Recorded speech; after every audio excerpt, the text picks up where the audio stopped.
Yang Aisyah belum siap? Aisyah belum eh?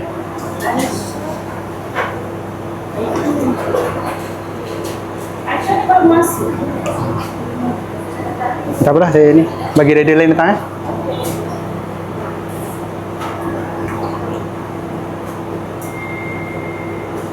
Ni saya ambil Mahdi ni eh.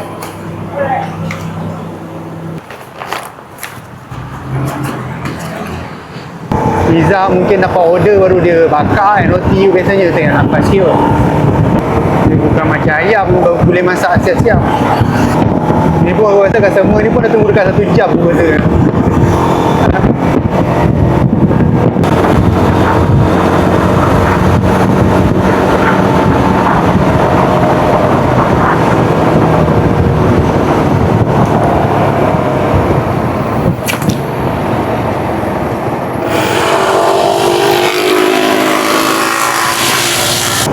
Kalau aku tunggu order tadi siap, mungkin abang ni tambah lagi 20 minit ataupun 20 minit atau setengah jam lah. Aku pun malas nak tunggu, buang masa.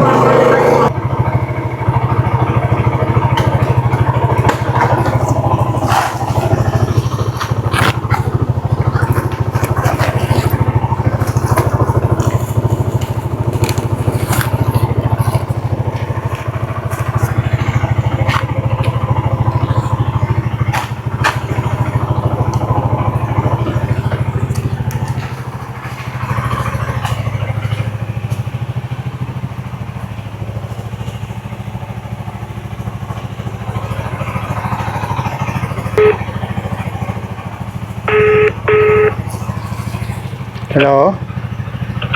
Hello. Panda. Saya letak atas tembok ke macam mana? Okey, sampai. Boleh.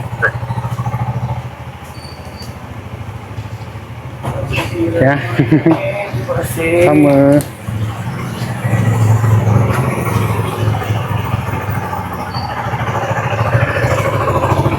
Set tadi.